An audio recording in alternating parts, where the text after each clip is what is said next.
வணக்கம். என் தமிழ் சொந்தங்களுக்கெல்லாம் வணக்கம். இப்போ நம்மளை பற்றி தெரிஞ்சுக்கணும். ஏன்னா உலகத்தில் உள்ள எல்லாரை பற்றி தெரிஞ்சுக்கணும், அக்கம் பக்கத்தில் இருக்கிறவங்கள தெரிஞ்சுக்கணும், உலகத்தில் என்ன நடக்குதுன்றது தெரிஞ்சுக்கணுன்றது உண்மைதான். அதுக்கு முன்னாடி நம்மளை பற்றி நாம் தெரிஞ்சுக்கணும், நம்ம உடலை பற்றி தெரிஞ்சுக்கணும், உடலுக்குள்ளே நடக்கிற விஷயங்களை தெரிஞ்சுக்கணும், நரம்புகளை பற்றி தெரிஞ்சுக்கணும், மூளையை பற்றி ஒவ்வொரு விஷயத்தையும் தெரிஞ்சுக்கிட்டு செயல்படணும். அதுதான் அண்டத்தில் உள்ளது தான் பிண்டத்தில்னு சொல்கிறாங்க.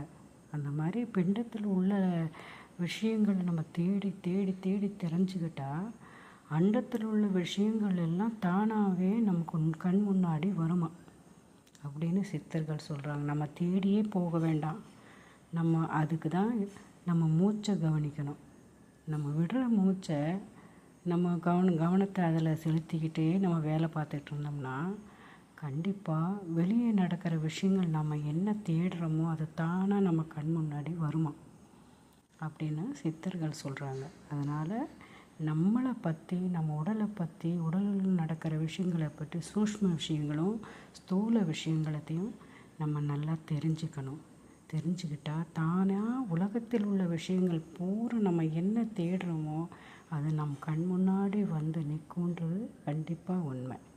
சரியா? நான் இடகலை, பிங்கலை, சுழுமுனையை பற்றி இதில் போட்டிருக்கேன்.